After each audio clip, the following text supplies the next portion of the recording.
Hola, buenas tardes. Vamos a empezar. eh, la clase, o sea, sería la continuación de la clase anterior que habíamos empezado a ver todo lo que sea las enfermedades infecciosas. Hoy vamos a ver la parte de medicamentos aplicado a esos cuatro microorganismos que habíamos visto en la clase anterior. Recuerden, virus, bacterias, hongos y parásitos fueron los microbios que vimos, ¿sí? Entonces vamos ahora a ver las drogas que se van a utilizar para poder eliminarlos o por lo menos controlarlos, ¿sí? Acá hay un criterio todavía por el partido. Bueno,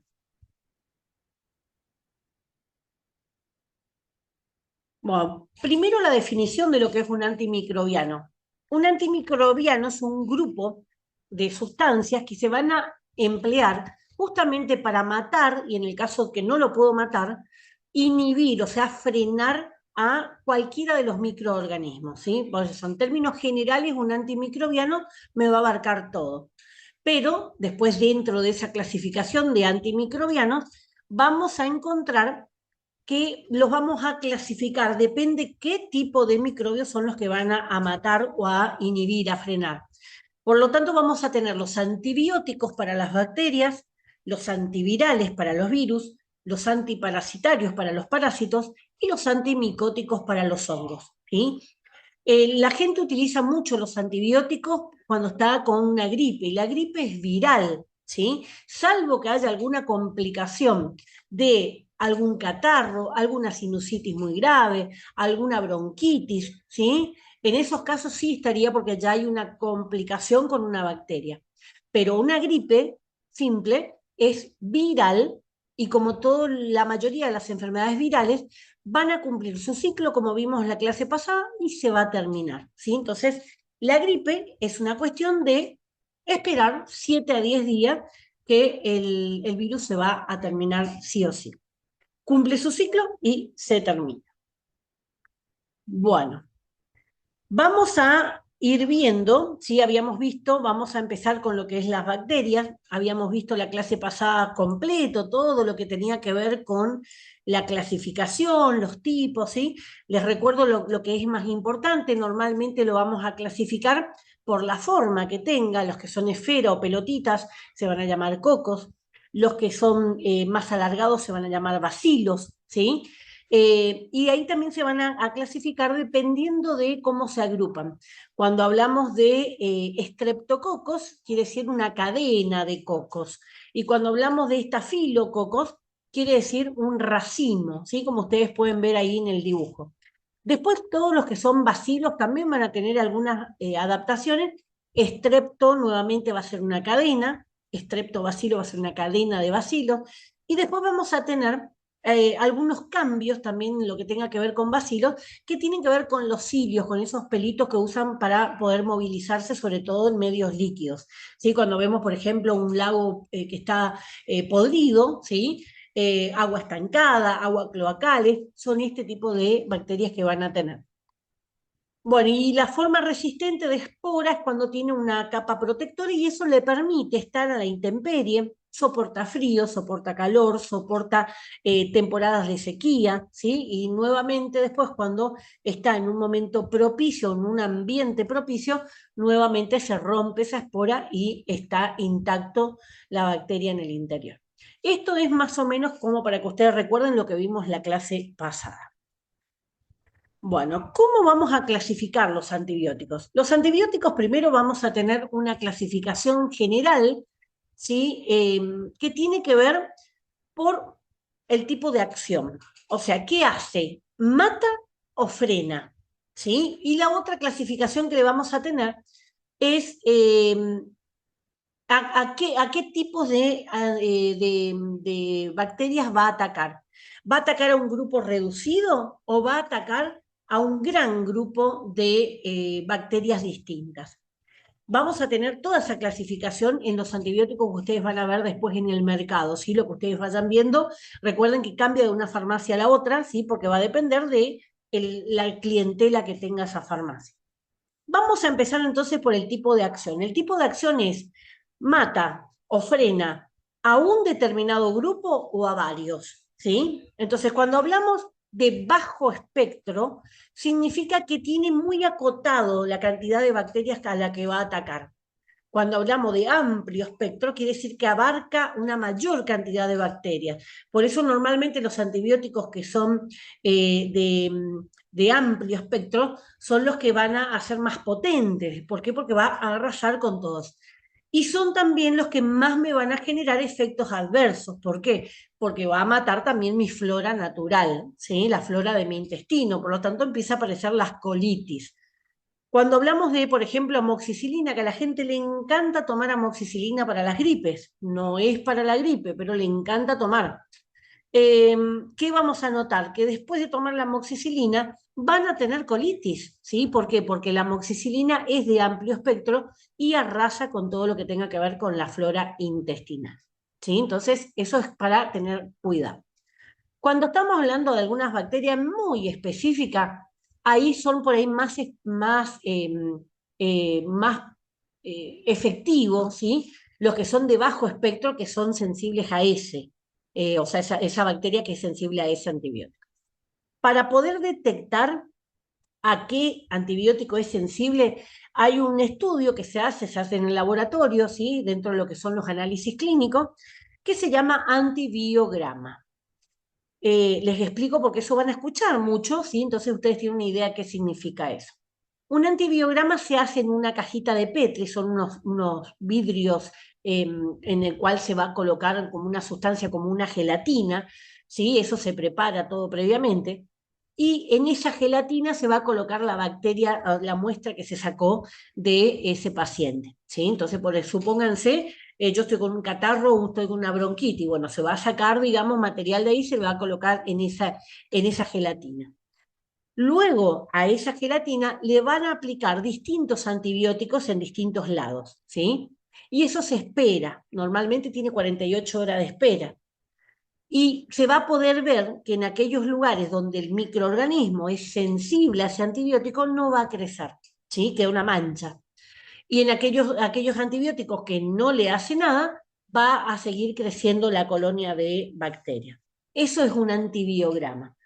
Cuando todas las muestras que ponen, todas siguen creciendo, quiere decir que esa bacteria es resistente a todos los antibióticos que se probaron.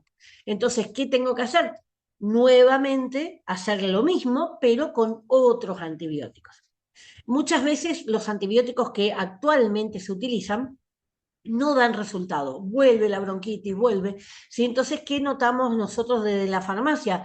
Que empiezan a acudir antibióticos de cuando yo era chica, ¿sí? O sea, 40 años atrás.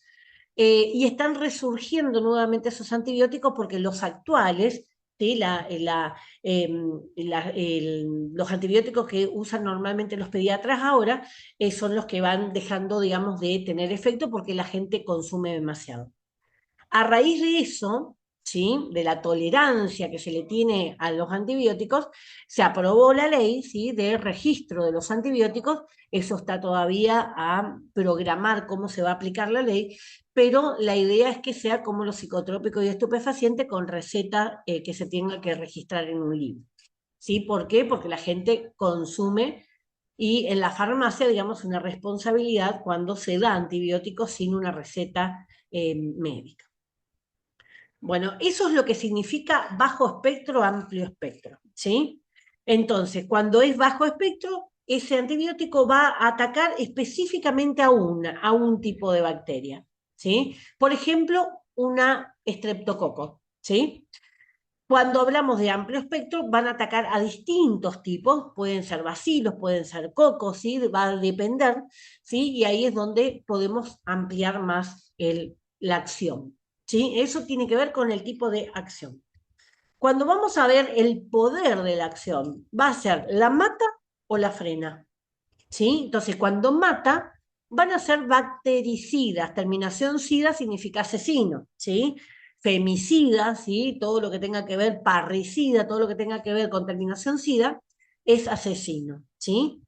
Entonces, la idea es matar directamente. O puede ser bacteriostático. ¿Qué significa bacteriostático? Estático, quedar quieto, ¿sí? Entonces frenan la multiplicación de la bacteria. ¿sí? Normalmente cuando estamos hablando de una infección intestinal, se van a usar más bacteriostáticos, porque yo no quiero eliminar todas las bacterias del intestino, quiero eliminar alguna que está haciendo un desajuste, ¿sí? Pero la bacteria en el intestino es muy importante para poder absorber los nutrientes y proteger al intestino. Bueno, eso es lo que tenga que ver con los antibióticos. Cuando hablamos de los tipos de virus, habíamos visto esta clasificación en general, también según la forma, una forma helicoidal, donde siempre el material genético va a estar en el interior y siempre va a haber una cubierta protectora por afuera.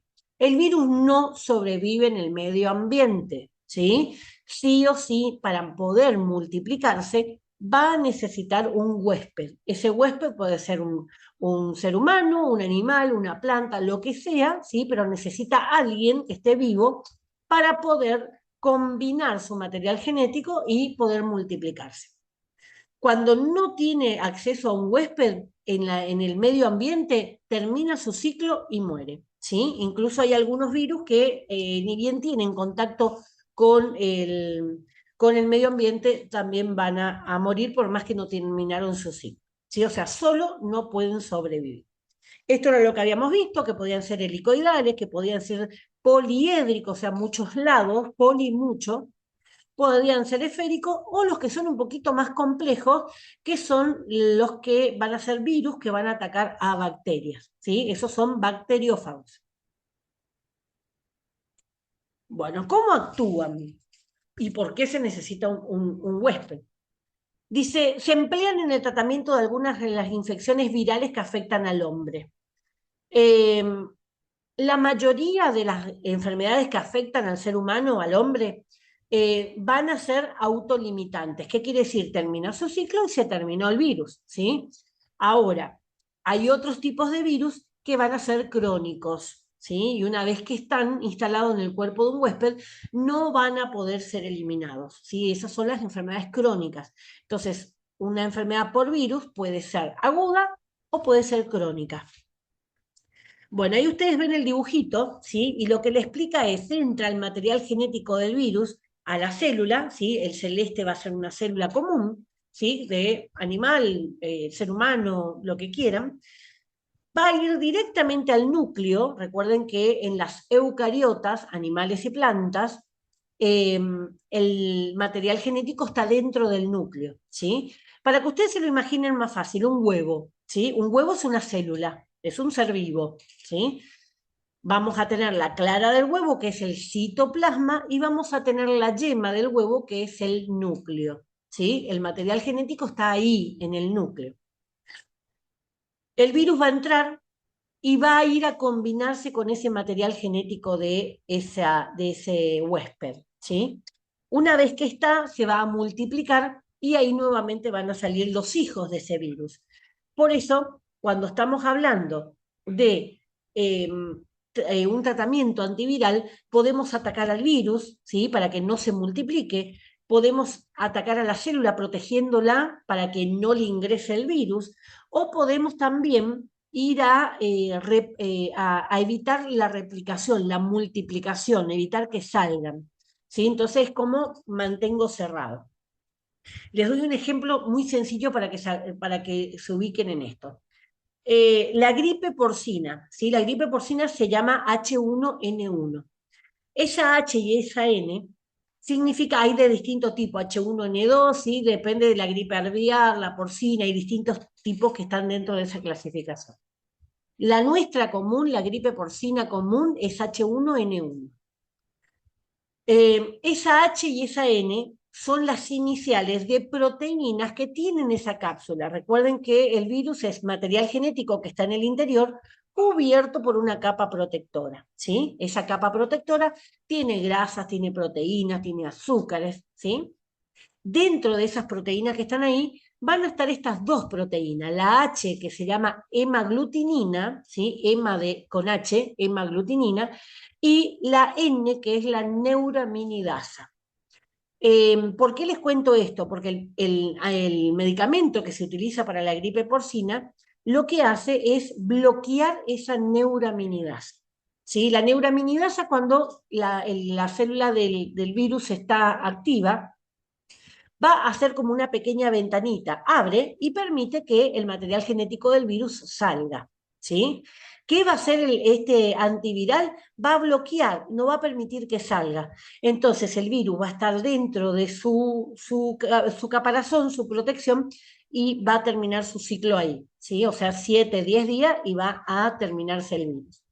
Por eso es importante, ¿sí? Entonces, tengan en cuenta eso, que puede actuar en distintos momentos, digamos, de la infección. Cuando hablamos de los parásitos, habíamos visto que había tipos gusanos, había tipos quíster, había lombrices solitarias, había del tipo que podían estar como huevo, ¿sí? Que sería como las esporas de las bacterias, y pueden estar y resistir. Cuando vimos los parásitos, habíamos visto los lombrices, que son internas, y habíamos visto los ectoparásitos, que son los que están afuera, ¿sí?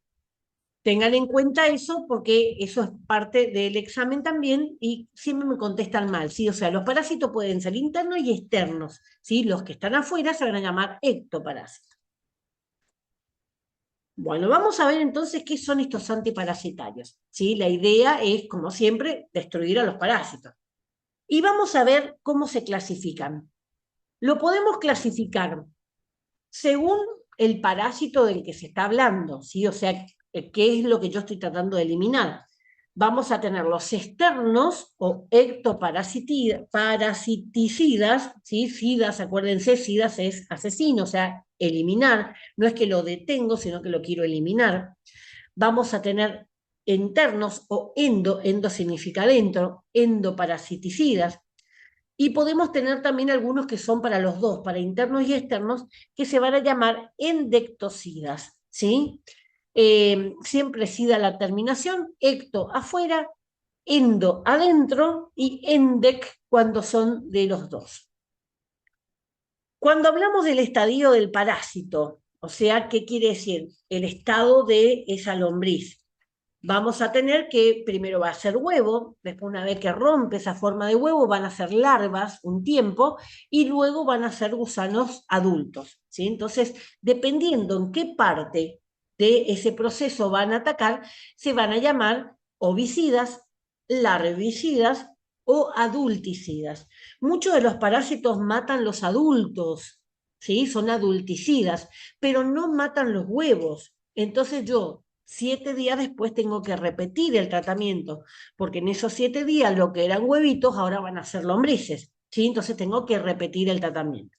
La mayoría de los tratamientos antiparasitarios para los niños, ¿sí? Que cuando aparece un niño con parásitos hay que poner a toda la familia bajo el mismo tratamiento, pero normalmente se toma, a los 7 días se vuelve a hacer el tratamiento, ¿sí? ¿Por qué? Porque no son muy potentes, ¿sí? Matan los adultos, pero no matan a esas larvas o a esos huevitos. Bueno, a su vez dice que también se van a subdividir en antiprotozoarios. Los protozoos son un tipo de microorganismo que tiene mucho que ver con una de las infecciones de transmisión sexual también, ¿sí? Muchas de las infecciones de piso pélvico se llama también, van a estar dentro de esta clasificación. Eh, y los helmínticos son los gusanos, ¿sí? Y ahí tenemos los nematodes, los cestodes y los trematodes, que son tipos de gusanos, ¿sí? Nematodes son los más chiquitos, los blanquitos, los cestodes son los redondos, ¿sí? Y los trematodes son los largos y achatados, ¿sí? Como la lombriz solitaria. Cuando hablamos de hongos, esto es todo como un repasito general para que ustedes se ubiquen. Cuando hablamos de hongo, habíamos hablado que había hongos que podían estar en la boca, hongos que podían estar en los pies, o hongos que podían estar en cualquier parte del cuerpo que tomaran contacto, ¿sí? Cuando hablamos de los pies, normalmente los hongos son muy contagiosos. Siempre tengan cuidado cuando andan en lugares públicos, ¿sí? Porque traten de usar ojotas siempre cuando vayan al baño porque son lugares donde la humedad incluso facilita. Los hongos de la boca, muy común en los niños, sobre todo los que usan chupete, los que se duermen con la mamadera en la boca. La falta de higiene también puede generar, ¿sí? Y la tiña corporal tiene mucho que ver a veces con dónde se apoyan, ¿sí? Si en la mesa, por ejemplo, tengo hongos, ¿sí? Y apoyo mis codos, normalmente lo más probable es que los codos también se me infecten. Y esto pasa, digamos, con cualquiera de los hongos que lleguen a consumir. Normalmente son muy contagiosos, pican, entonces yo me rasco y llevo hacia otro lugar de mi cuerpo. Bueno, cuando hablamos de los antifúngicos o antimicóticos, de cualquiera de esas dos formas ustedes lo van a encontrar, eh, vamos a ver que en el material que les puse ahí no encontré otro en castellano, está en inglés, pero no es difícil de entenderlo. Va a poder atacar en distintos lugares. Hay algunos que están todavía en investigación, ¿sí? Los dos que están arriba son de investigación. Para esto hay que recordar un poquito lo que eran las partes de las células. Yo les hablé hoy del citoplasma, el núcleo, ¿sí? Hay algunos que van a actuar en algunos lugares del citoplasma, en algunos órganos del citoplasma, y hay otros que van a atacar directamente el núcleo. Recuerden que en el núcleo está el material genético. Todos los órganos que cumplen la función de la célula siempre van a estar afuera del núcleo, sin el citoplasma. Bueno, los dos que están en investigación arriba, que ustedes ven que dice en naranja en investigación, vamos a ver que van a interactuar o están investigando justamente para interactuar. El de la izquierda de la pantalla, ¿sí? Dice inhibición de la proteína de síntesis, ¿sí? O sea, que en ese órgano que tiene esa célula, ¿sí? Retículo endoplasmático se llama, se van formando los ribosomas. No sé si se acuerdan un poco de esto de biología. En esos ribosomas son unidades de proteínas, son lo que necesita la célula. ¿Sí? Entonces ahí actúan, no permiten que se sintetice esa proteína que la célula va a necesitar, la célula del hongo. Entonces ahí, por ejemplo, van a actuar el sordarins, ¿sí? El azarcordarín, esos son tipos de drogas que van a actuar ahí. En la derecha de la pantalla ustedes ven cell wall, ¿qué quiere decir? Pared celular, ¿sí? Ahí van a inhibir la síntesis de aminoglucanos, que son también nutrientes que necesita. O sea que me va a atacar la membrana que cubre a la célula y va a romper esa membrana, por lo tanto no puede sobrevivir el hongo. Sí, ahí también nuevamente el nicomicin sería la droga que se está investigando. Por eso está todavía en investigación, no está en el mercado. Arranco con los que están en el mercado del lado izquierdo de la pantalla. Vamos a tener los que van a atacar a la síntesis de ácidos nucleicos, ¿sí? O sea, el ADN de ese hongo. Ahí, por ejemplo, está la flucitosina, ¿sí? Muy usado la flucitosina justamente como antimicótico. Sigo con el otro. Disrupción de los microtúbulos y la inhibición de la mitosis, la grisofulvina. La grisofulvina es un antimicótico que se utiliza muchísimo también. ¿Qué va a hacer esto? Cuando se están multiplicando las células del hongo, que se multiplican muy rápidamente, una de las cosas que se tienen que multiplicar son justamente los microtúbulos, ¿sí? Primero se van a ir separando, van a formar dos, ¿sí? Y a partir de ahí se van a separar después en el citoplasma. Esto era parte de la mitosis, ¿sí? Mitosis era la separación de una madre, se convierten en dos hijas, iguales a la mamá, ¿sí? Eso era mitosis. Van a inhibir ahí, no van a permitir que esos microtúbulos que se tienen que formar se formen, entonces no se puede dividir. Después vamos a encontrar del lado derecho de la pantalla la membrana celular, ¿sí? La membrana celular, la pared celular era la anterior, esta es la membrana celular, una capa más interna de la célula, la pared siempre está por afuera. Vamos a ver que hay inhibición, ¿sí? Del ergosterol, la síntesis del ergosterol. El ergosterol es una vitamina que va a necesitar el hongo para poder multiplicarse, ¿sí? Y ahí entran todos los azoles, ¿sí? Que después vamos a ver la clasificación, todos los azoles que están dentro de ese grupo. y los alilaminas se llaman, tipos de antimicóticos también. Bueno, y lo que está en el recuadro dice directamente la ruptura de la membrana, ¿sí? Ahí están los polienos, el grupo de los polienos que hacen eso. Entonces van a actuar en distintas partes y se está tratando de ubicar, digamos, o de encontrar otros tipos de medicamentos que también puedan romper esta célula de hongo y evitar que se multiplique. Bueno, ¿cómo van a actuar los antimicrobianos en general? ¿Sí? Tenemos, dice, los antimicrobianos ejercen su efecto letal, matan, o inhibitorio, frenan, sobre el microorganismo actuando en diferentes sitios de los mismos. Estos sitios se van a denominar blanco de acción, o sea, como una diana, ¿sí? Donde yo tiro los dardos, eso es el blanco, ahí es donde, por eso se llaman blancos, ¿sí? A donde uno apunta. Y la interacción entre el antimicrobiano y tales blancos se conoce como mecanismo de acción, o sea, cómo van a actuar cada uno de esos medicamentos.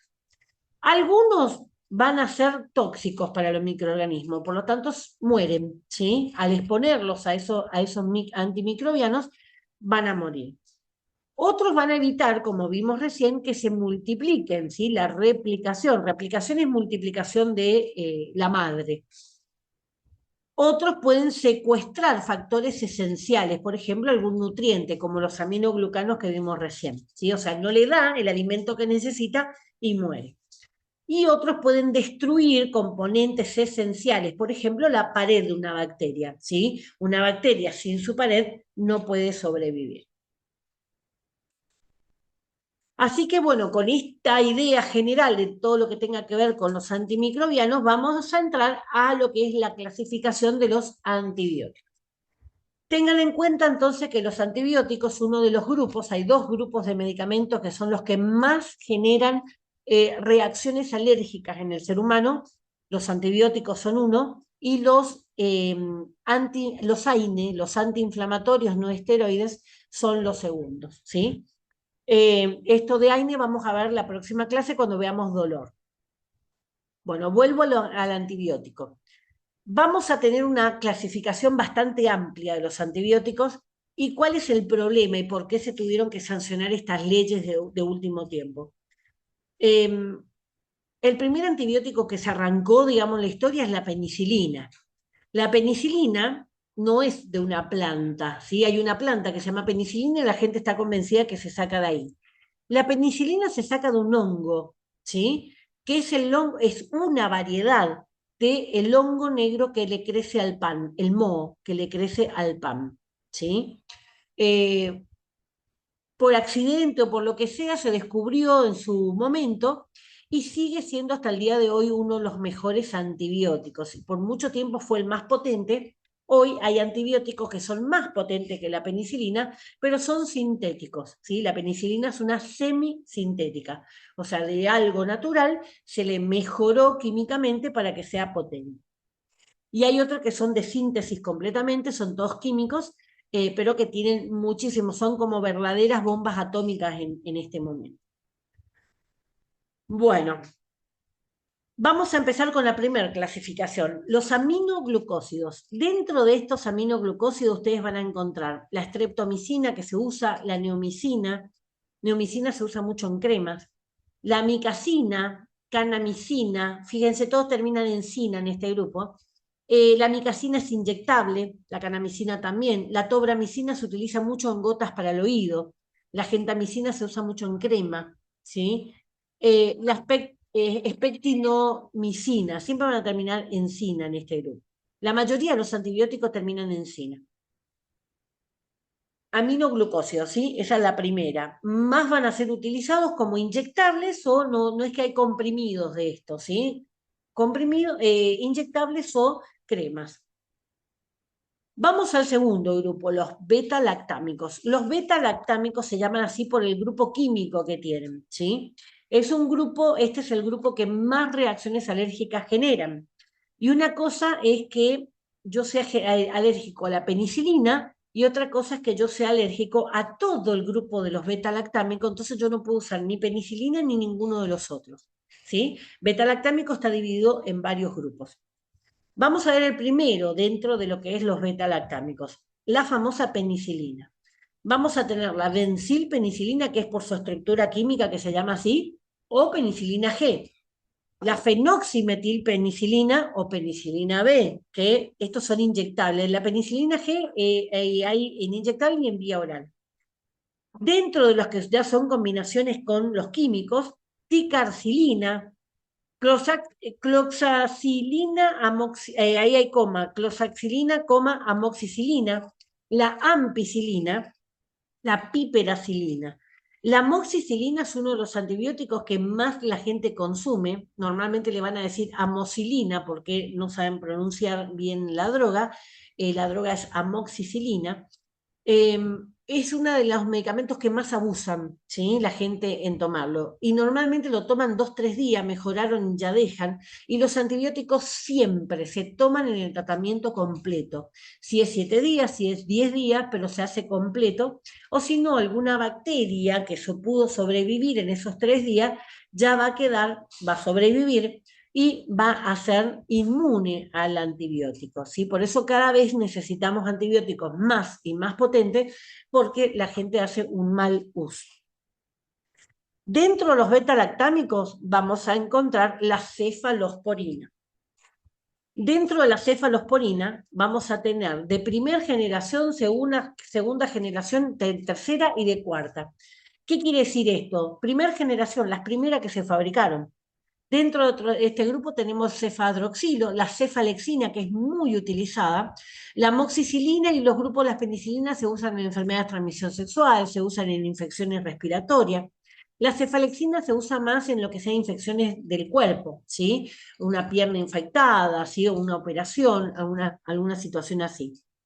La cefalotina viene en inyectable, la cefasolina viene en inyectable, la cefalexina viene en comprimido, en jarabe y demás.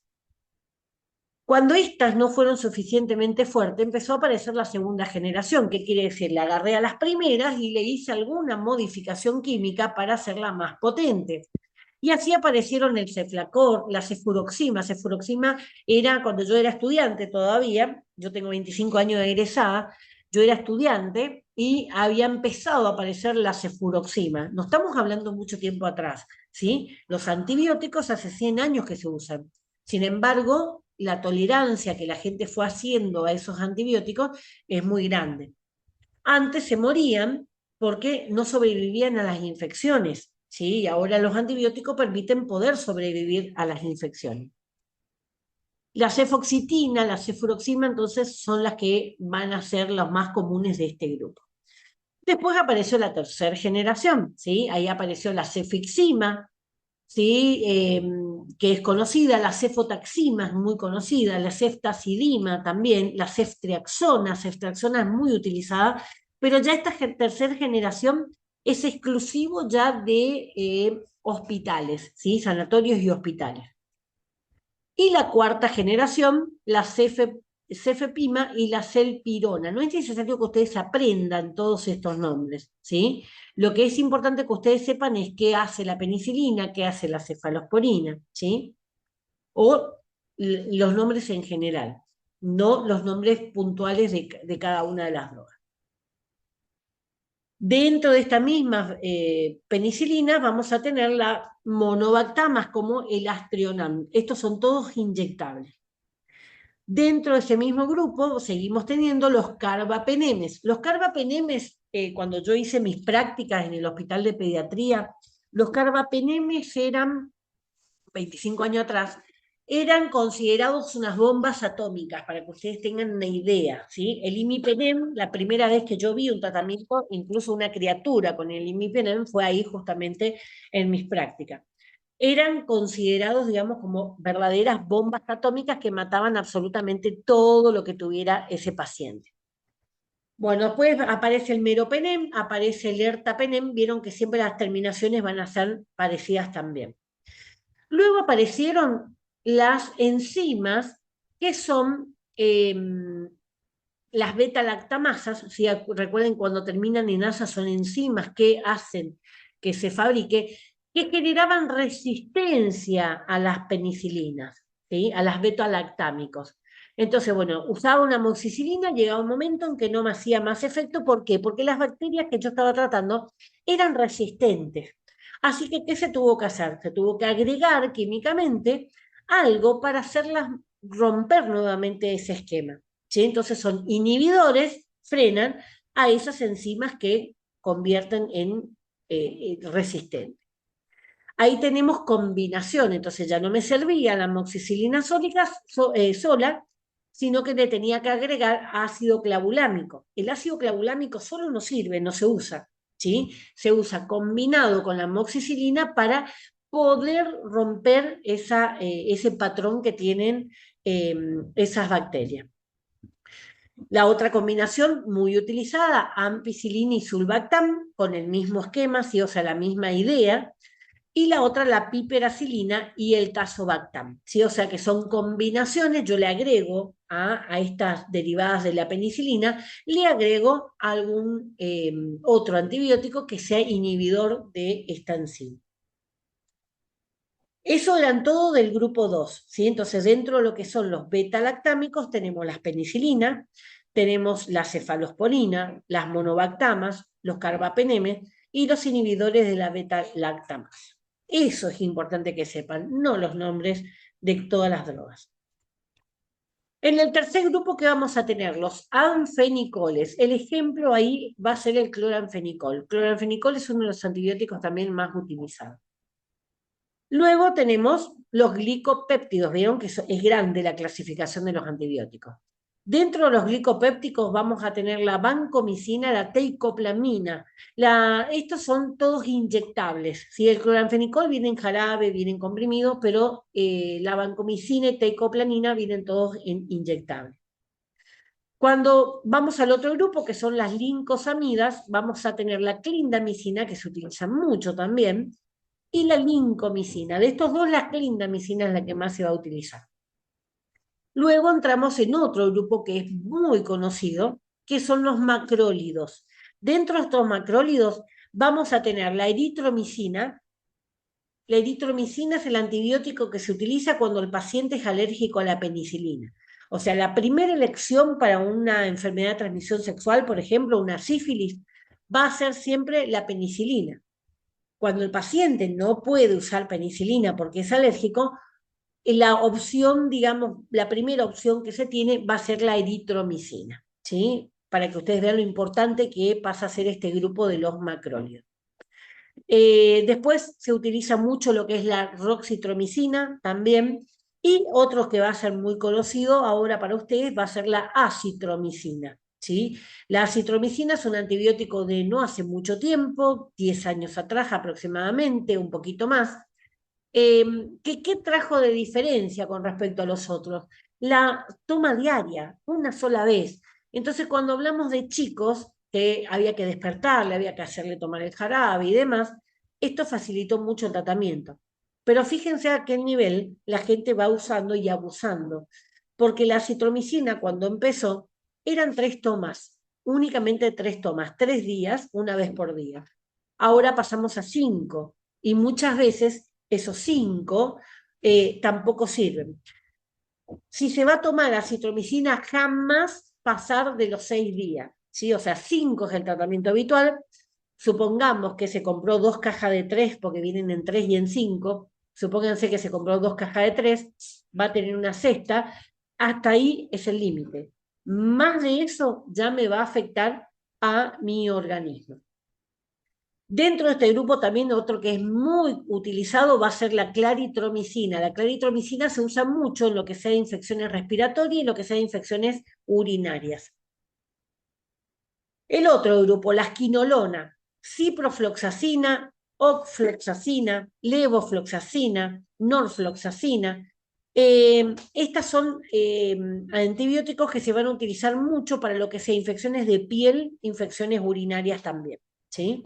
La ciprofloxacina es una de las que más se utilizan para la vía urinaria, pero normalmente ahora se la está reemplazando por la norfloxacina porque ya la ciprofloxacina fue utilizado tanto que las bacterias se hicieron inmunes. El siguiente grupo van a ser las sulfamidas, ¿sí? Ahí tenemos la trimetoprima y el cotrimoxazol. En este caso, ¿sí? Van a ser considerados antibióticos de amplio espectro. Y cuando yo les decía que a veces los actuales, como la acitromicina, no daba efecto, cuando se hacían los antibiogramas, mostraba que era insensible para todo eso y sí mostraban sensibilidad al cotrimoxazol. El grupo la sulfamida es viejísimo, ¿sí? Es uno de los primeros que fue descubierto y por eso le decía que era cuando yo era chica. Pero ahora, con las bacterias actuales como están, muchos pediatras vuelven a estos antibióticos viejos. El noveno grupo son las tetraciclinas, ¿sí? Dentro de lo que son las tetraciclinas está la doxiciclina, minoxiclina, tetraciclina, oxitetraciclina, tigeciclina. Eh, Todas estas, digamos, tienen una característica que es que son muy buenas para lo que sea piel, ¿sí? Y en el último grupo están las misceláneas. ¿Qué significa la miscelánea? La que no encajan en ninguno de los otros, ¿sí? Sería como en varios. Dentro de este grupo, acá tenemos la mupirocina. La mupirocina es muy importante, no es muy utilizada en la práctica, pero clínicamente es muy importante porque esta es muy útil en lo que sean los nacidos, ¿sí? Es muy útil para eso, ¿sí? Entonces, cuando hablamos de una herida que tiene mucha pus, ahí la mupirocina sería el antibiótico más recomendado. El ácido fusídico lo mismo, ¿sí? La bacitracina, gramicidina, la tirotricina son antibióticos que se van a utilizar mucho en los caramelos bucales, ¿sí? Esos caramelos de antibiótico para la garganta o para lo que sea la boca, ¿sí? Eso se van a usar este tipo. Por eso están, digamos que no encajan en ninguna de las otras clasificaciones, la pusieron en esta de miscelánea. Bueno, lo que son los antibióticos en general, dice, según el efecto final que ejercen, sobre la viabilidad bacteriana, o sea, la posibilidad de que sobreviva la bacteria, dice que pueden ser bacteriostáticos, frenan, o bacterias. Bueno, bueno, les decía que los antibióticos se van a clasificar justamente en que si lo van a detener o van a matar directamente a esa bacteria. Dice, este efecto dependerá de la droga considerada, la dosis que se utiliza y el tipo de microorganismo. Hay microorganismos que no se puede matar, lo único que puedo hacer es frenarlo. Bueno, vamos a ver los antibióticos dentro de esos antibióticos que vimos, cuáles son bacteriostáticos, los que los mantengo a raya.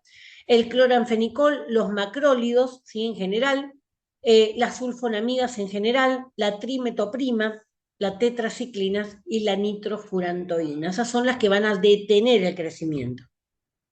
Cuando hablamos de los bactericidas, los más potentes van a ser los beta-lactámicos, los aminoglucósidos, las fluoroquinolonas, el metronidazol, la rifampicina, la polimixina, vancomicina, rifampicina, fosfomicina y los carbapenemes en general, ¿sí? Esos son los que son bactericidas.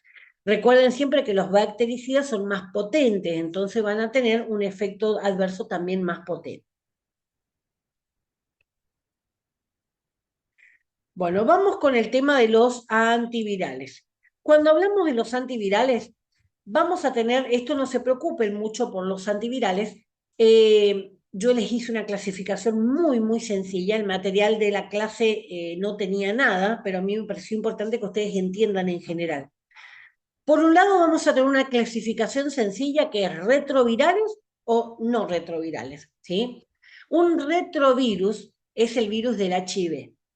Cuando hablamos de un retrovirus, quiere decir que cuando se multiplica, recuerden que el virus entraba al núcleo de la célula, buscaba el ADN de esa célula y usaba para multiplicarse. Retrovirus significa que empieza a copiar el ADN de ese huésped, pero lo copia hacia atrás, por eso retro, para atrás, copia hacia atrás la codificación. No tiene que ver en sí con la enfermedad, ¿sí? O sea que es el mecanismo que tiene de replicación, por eso se llaman retrovirus.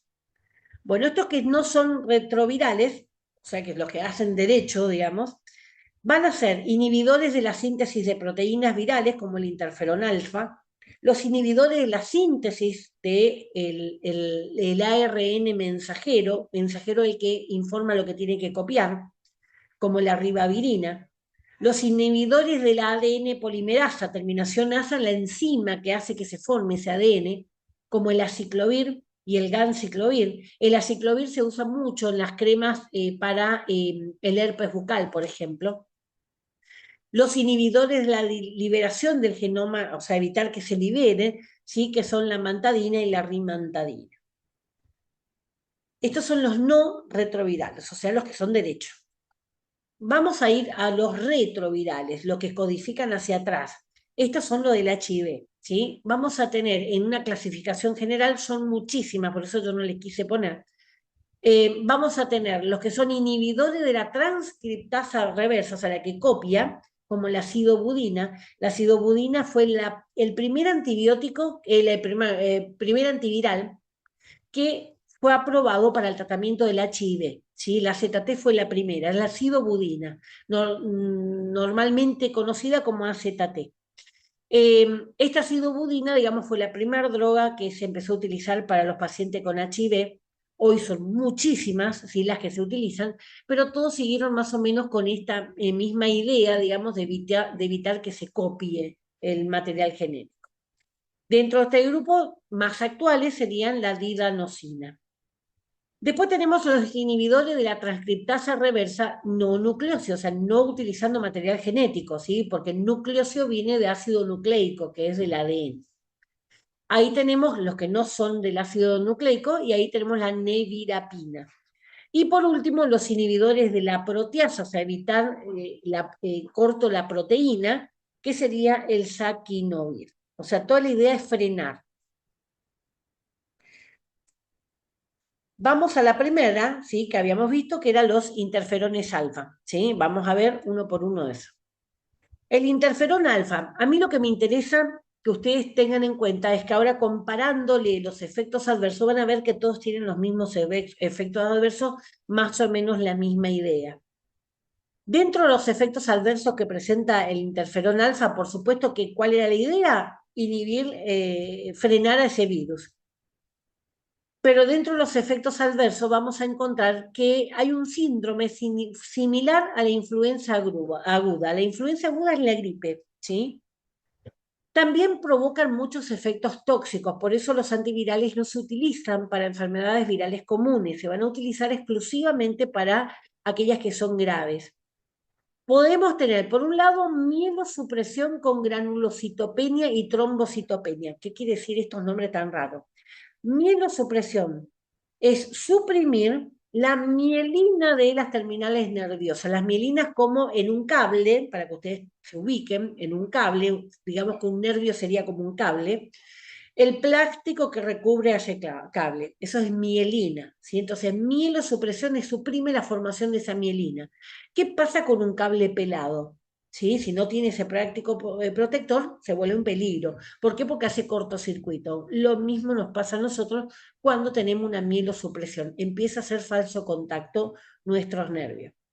Quiero levantar el brazo y le mando la orden de que levante el brazo, pero mis fibras no pueden hacer el movimiento. ¿Sí? Granulocitopenia, trombocitopenia, tiene que ver con alteraciones, ¿sí? En los glóbulos blancos de la sangre y la trombocitopenia con las plaquetas, ¿sí? Neurotoxicidad, ¿por qué? Porque me va eliminando la mielina, me va a generar toxicidad en los nervios. Alopecia, pérdida de cabello. Proteinuria, perdón, proteína en la orina, ¿sí? Uria, terminación uria siempre es orina, ¿sí? Entonces, proteinuria es la aparición de proteínas en la orina que no debería estar, ¿sí? Hiperazoemia es una alteración de nitrógeno en la sangre, que puede ser peligroso. Nefritis intersticial, ¿qué quiere decir nefritis? Inflamación del nefrón, ¿sí? Eso lo vimos en la parte de sistema urinario. Nefrón era cada una de las pequeñas partes de mi riñón. intersticial entre los tejidos, o sea, entre los tejidos de esos nefrones. Y la hepatotoxicidad, o sea, una hepatitis. O sea, tiene que ser un caso grave con un virus como para que yo use esta medicación que me trae tantos problemas, ¿sí? A eso es lo que quiero que entiendan. Cuando hablamos de la ribavirina, que era el otro que estaba en ese grupo, tenemos que en aerosol puede causar irritación leve de la conjuntiva, ¿sí? El ojo, exantema, el globo como que se quiere salir el globo para afuera, jadeo transitorio, o sea, dificultad para respirar. Vamos a tener deterioros, me está abriendo unas cosas acá, deterioro reversible ocasional de la función pulmonar, o sea, fallas en mi respiración. Cuando uso por vía sistémica, o sea, inyectado, vamos a tener una anemia reversible relacionada justamente con a esa hemólisis extravascular. ¿Qué hemólisis? Rompimiento de los glóbulos rojos. Si se rompen los glóbulos rojos, yo pierdo el hierro, por lo tanto voy a ir teniendo una anemia. Supresión también de la médula ósea, ¿sí? Entonces también mi sistema inmunitario va a estar más desprotegido. Si yo utilizo por vía oral, aumenta el riesgo de fatiga, el riesgo de tos, de exantema, de prurito, picazón, náuseas, insomnio, disnea, dificultad para respirar, significa depresión y anemia en general. O sea, más o menos lo mismo, pero de una forma más sencilla, más leve. Cuando hablamos de la ciclovir, le decía que es normalmente lo que se utiliza para el herpes labial, el efecto es, normalmente esto es bien tolerado, sí, pero a veces puede causar en algunos pacientes que son más sensibles náuseas, diarrea, cefalea, sí, pero estaría dentro de eso, nada peligroso. El ganciclovir, sí, ya es más potente que la ciclovir, por eso los efectos van a ser también más potentes, los efectos adversos. Tenemos neutropenia, ¿sí? Que es alteración de los glóbulos blancos, los neutrófilos específicamente dentro de lo que es el grupo de glóbulos blancos, y la anemia, que es por pérdida de los glóbulos rojos. En general siempre van a ser bien tolerados también, pero también pueden causar más efectos sobre el sistema nervioso central. O sea que yo no tengo control, ¿sí? Dentro del otro grupo estaba la mantadina y rimantadina. ¿Sí? Ahí tenemos dentro los efectos adversos, trastornos gastrointestinales, efectos sobre el sistema nervioso central, siempre un poco menor que la rimantadina, pero ahí más o menos parecido. Se deben reducir las dosis, ¿sí? O sea, es muy sensible a las dosis. Entonces, en pacientes de mayores de 65 años se tiene que reducir, y en aquellos pacientes que tienen algún problema con el riñón, que tienen alguna insuficiencia renal, porque recuerden que el hígado era importante para metabolizar y el riñón era importante para eliminar. Si mi riñón no funciona bien, yo tengo una insuficiencia renal, lo que va a hacer es mi cuerpo acumular más la droga. Por lo tanto, se vuelve más tóxico.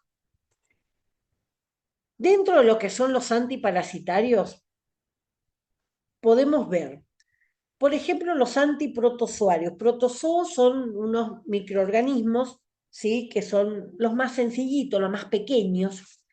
A ese grupo lo vamos a poder tratar con lo que es metronidazol, la trimetoprima, el sulfametoxazol, ¿sí? Que son combinaciones ya con antibióticos.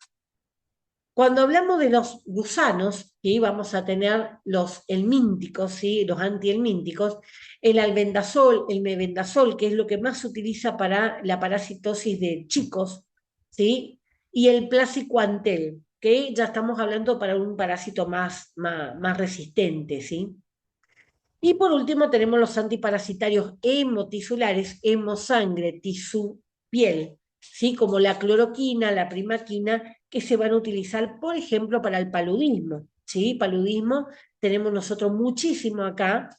Se utilizó cloroquina también ahora en las pruebas para el dengue, se utiliza para el dengue, mejor dicho, se utilizó para el COVID, se hicieron pruebas, pero hasta ahora para el COVID no salió ninguno, digamos, ninguno que sea suficiente, ¿sí? Que dé, digamos, seguridad que se puede utilizar para el tratamiento.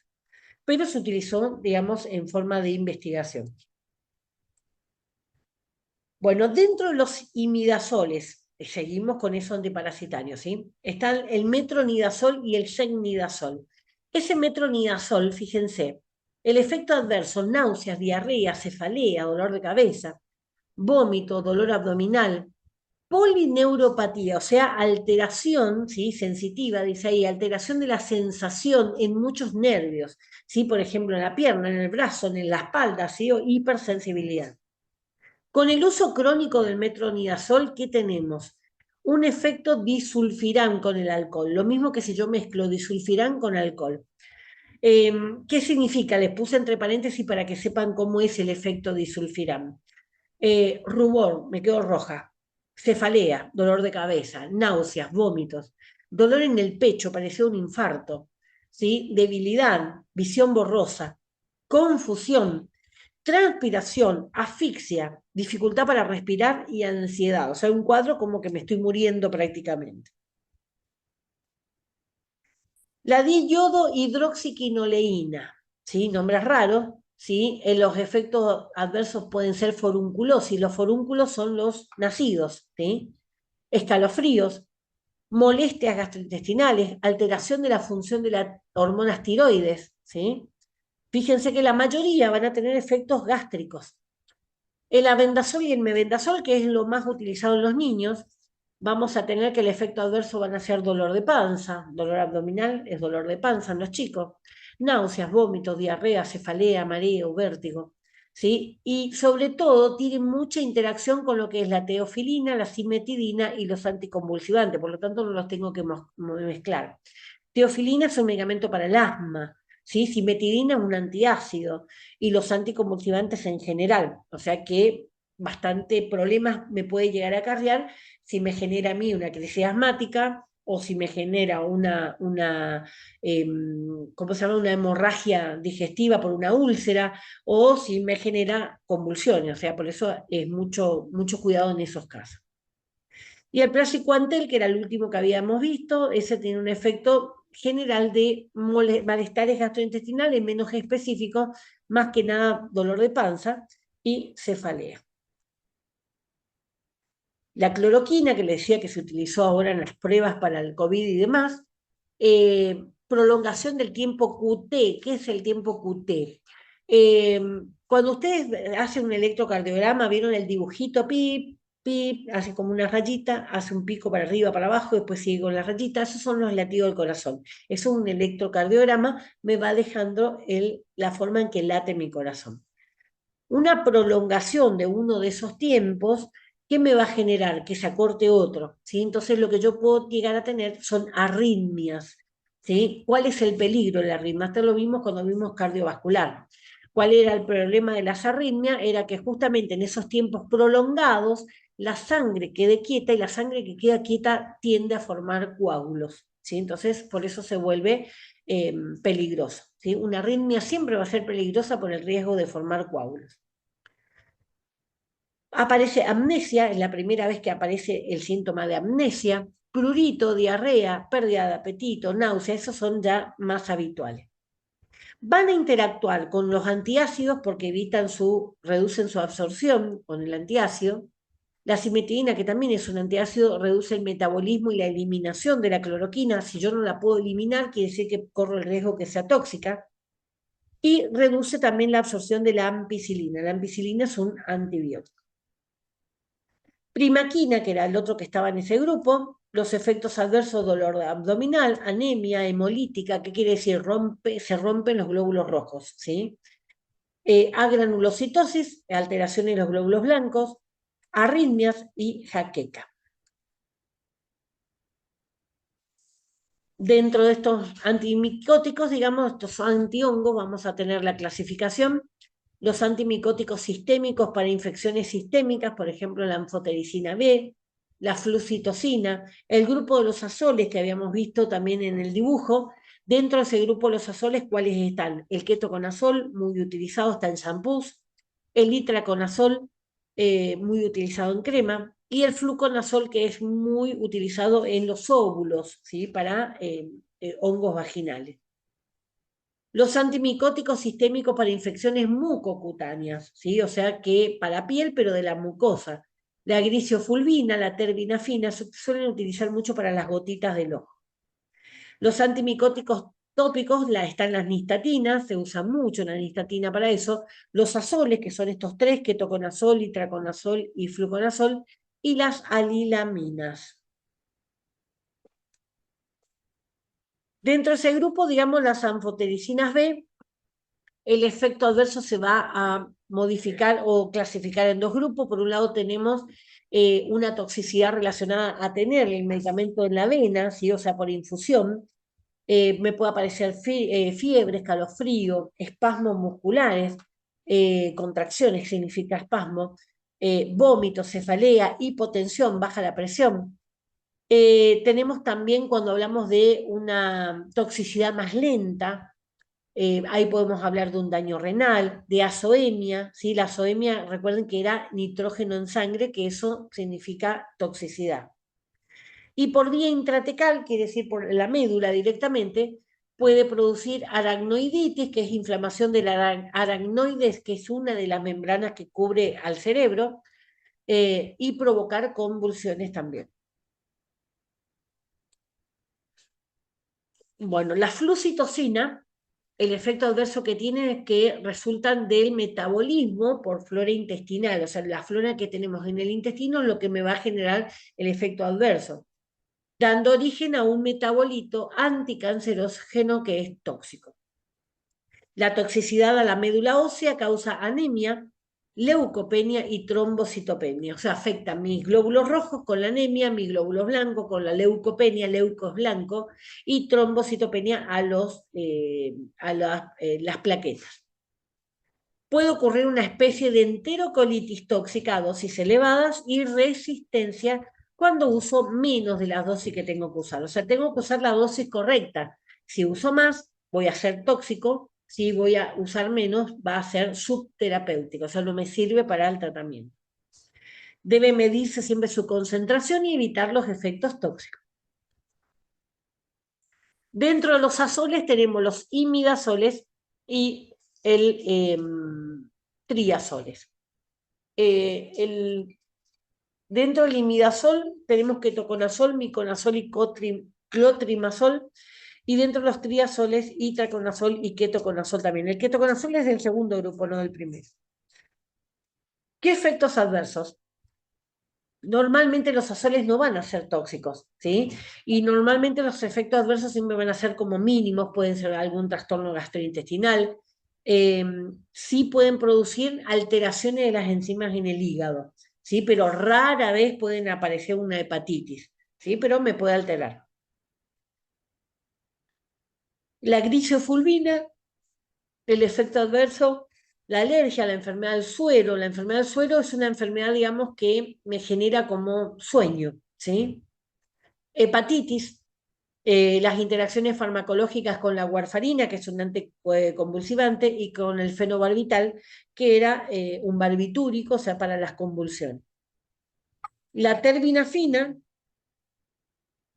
es una alilamina, ¿sí? Los efectos adversos son poco comunes, pero normalmente son sencillos, cefalea y trastornos gastrointestinal. La nistatina, que es muy utilizada también para los hongos, es tóxica por vía endovenosa, por eso se usa siempre en la piel, siempre tópicamente. No se absorbe por la piel, sino que lo que hace es el efecto local, ¿sí? Por eso, porque es muy tóxica. Normalmente con esto tenemos comprimidos vaginales, cremas, ¿sí? Que se van a usar como nistatina. Nada que sea para colocar en sangre. Y ahí estamos, ¿sí? Ese sería todo lo que tenga que ver con los medicamentos que se van a utilizar.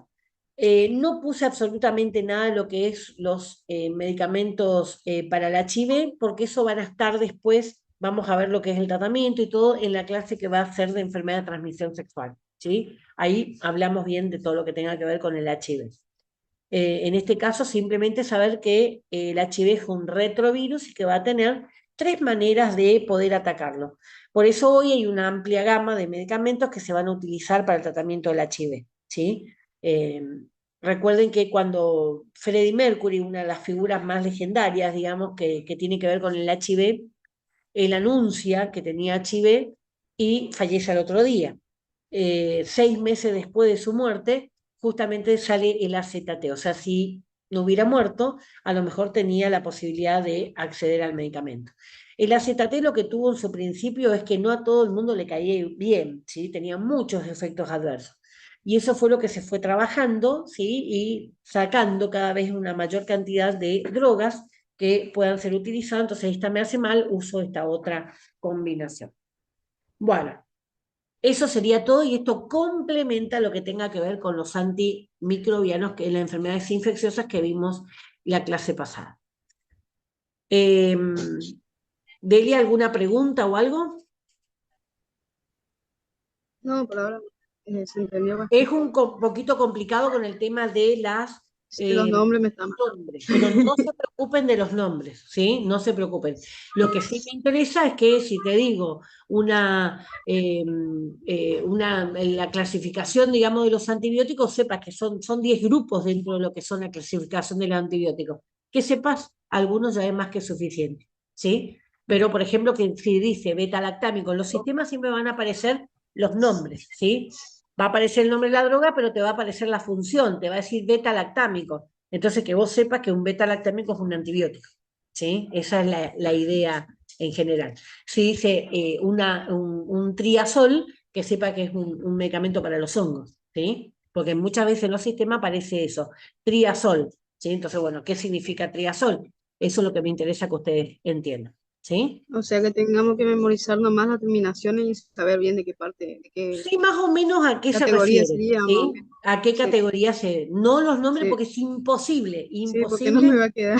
No, no, eso, pero Sí, aparte no tiene sentido que yo te obligue a aprender eso y no sé si en la farmacia que vas a ir a trabajar nunca vas a encontrar ese antibiótico, ¿sí? Porque y sí, los más comunes van a ser amoxicilina, cefalexina, acitromicina, eh, y sí. eh, ciprofloxacina, Cloritromicina, claritromicina, 5, mirá, es- estoy nombrando algunas por ahí me 5. quedan. Y con eso Sí, creo que abarca todo lo que vas a ver en la farmacia, ¿sí? y Pero sí, la clasificación es mucho más grande.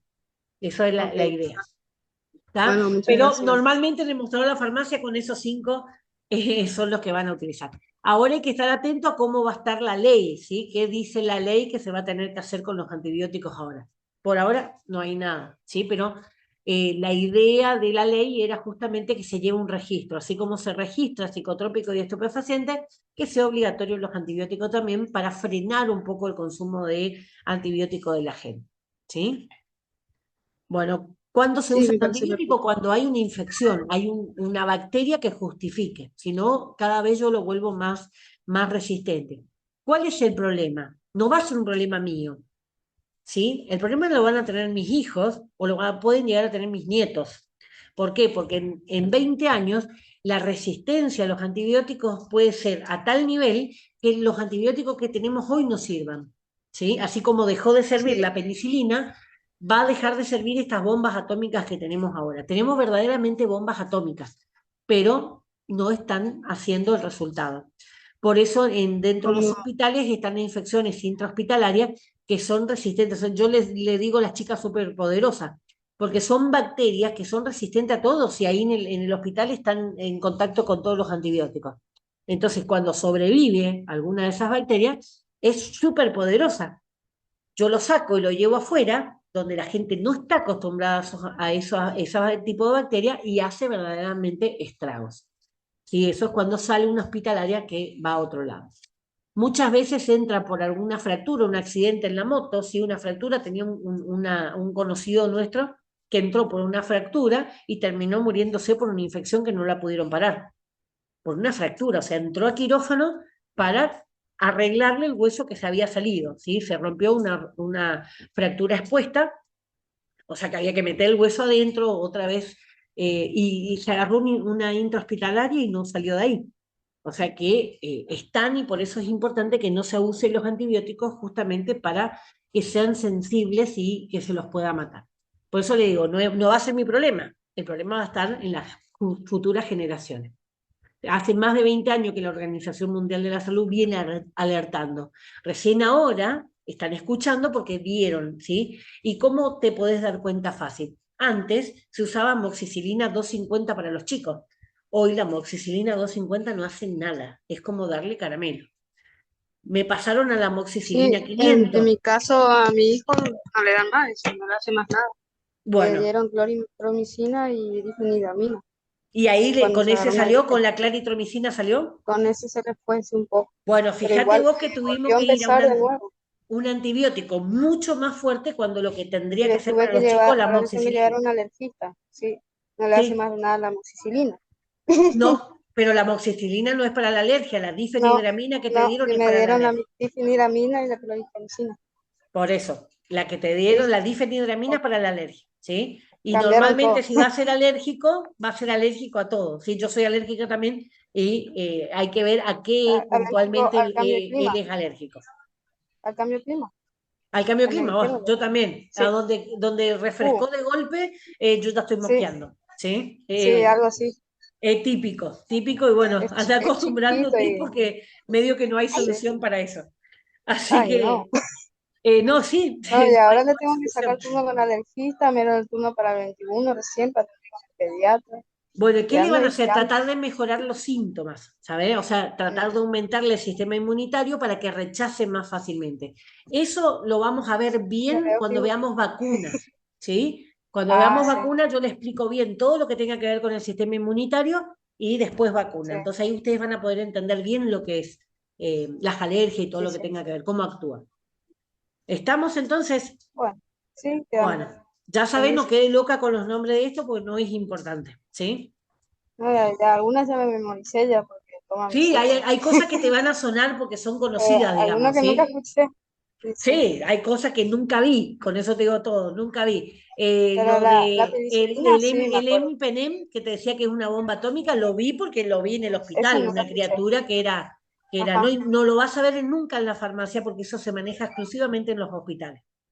Nunca lo vas a ver en la farmacia. ¿Está? nunca escuché eso. Por eso. Sí, no, y hay más, hay Bueno, los nuevos que están haciendo que más, son más que más todavía. Bueno, niña, te dejo para que vayas a ganó festejar. Argentina. Acá mi hijo están todos encerrados en la pieza porque les eché de Bueno, acá de la sala para poder dar la clase. Están todos gritando allá en la pieza. pero sufrió. Sí, Sí, sí, están. bueno, está, muchas gracias por su Bueno, mi tiempo. corazón, Que nos tenga vemos buen la fin de semana. próxima. Chau, chau. Chao, chao. A ver, ¿me cierra? Ahí está.